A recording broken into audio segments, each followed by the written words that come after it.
Okay, so let's dive in. You've probably seen the news floating around.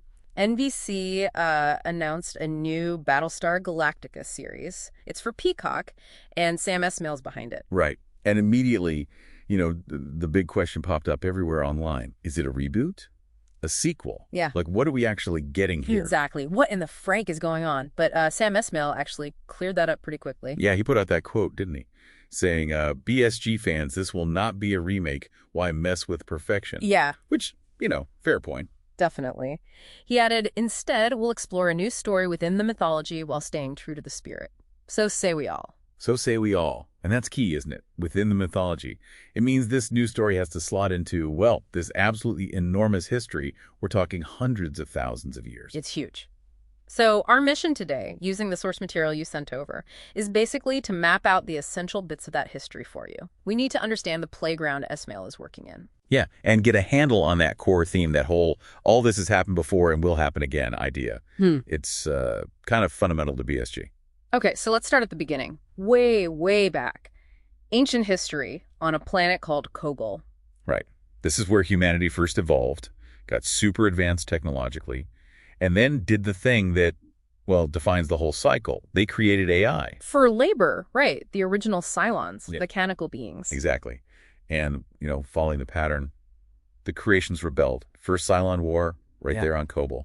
It was devastating. So devastation leads to exodus. Humans scatter, Cylons scatter.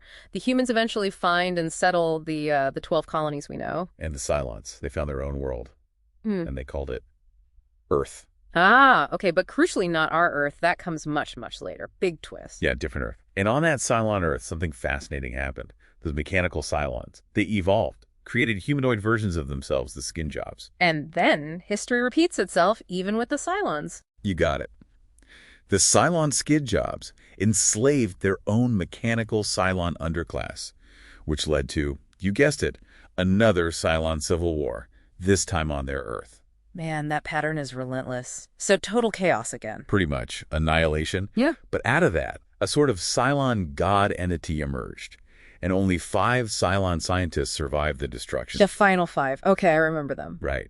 And seeing this destruction, this cycle, they developed resurrection tech and decided they had to find the humans, the ones in the 12 colonies. To warn them, right. Don't make AI. Don't repeat the cycle. That was the plan. But while they were traveling, what were the humans in the 12 colonies doing? Oh, no. Let me guess. Creating AI. There you go. Their own Cylons, which inevitably led to the first Cylon War, the one fought by the colonies against their robot creations. So the final 5 arrived basically in the middle of another war. Exactly. The timing was terrible, but they tried to stop it. They offered the colonial Cylons a deal. What kind of deal? Resurrection tech and the secret to biological bodies making skin jobs in exchange for peace. Wow. Okay, so did it work? Did they break the cycle? Well, they got a truce.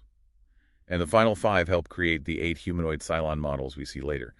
But one of them, number 1, John Cavill. Ah, Cavill. Yeah, he wasn't exactly a fan of humanity, or the final 5, really. Not at all. He had this deep resentment. He eventually sabotaged everything, attacked the 5, wiped their memories, hid them among the humans. And convinced the other models to launch that massive, devastating attack on the colonies 40 years after the First War supposedly ended. Precisely. Which brings us right up to the start of the 2004 series, the fall of the 12 colonies. And the Battlestar Galactica leading this tiny fleet searching for the myth of Earth, the 13th colony. Hunted by Cylons who looked human, dealing with paranoia, infiltration, all while this Cylon entity seems to be watching, maybe guiding things. Yeah, that search was brutal. They find an Earth, but it's the wrong one, right? The original Cylon homeworld, totally nuked. Devastating. But they keep going. And eventually, guided by some strange clues, they find us, our Earth. About 150,000 years ago. And they make that huge decision. To ditch the tech, destroy the fleet, settle down and blend in with the early humans already here. Basically seeding our planet with their history, their DNA, maybe even their patterns. Exactly. Which leads to that mind-bending epilogue. Right. The whole story we just watched, it all happened in our distant past. Wow. And then we jump to modern day. Modern Earth, New York City, I think. And we see Cylon messengers looking like Bolter and Six, observing us. And what are they observing? Us. Repeating the same patterns. Consumerism, conflict, our own relationship with technology, AI. All this has happened before. And will happen again. That line hits hard there, but then there's that little twist of hope, maybe. Yeah, one questions if it has to happen again, bets against it, even. Links it to God's plan, whatever that means in this context. It leaves you hanging, questioning if we're doomed to repeat this cycle of creation and conflict with AI, or if maybe, just maybe, this time could be different. So, thinking about the new show, Sam Esmail isn't just telling a new story. He's plugging it into this incredibly dense, cyclical history. Absolutely. That's the sandbox. Any new story is going to bump up against these themes, humanity's flaws, our creations, the potential to break the cycle or the danger of repeating it.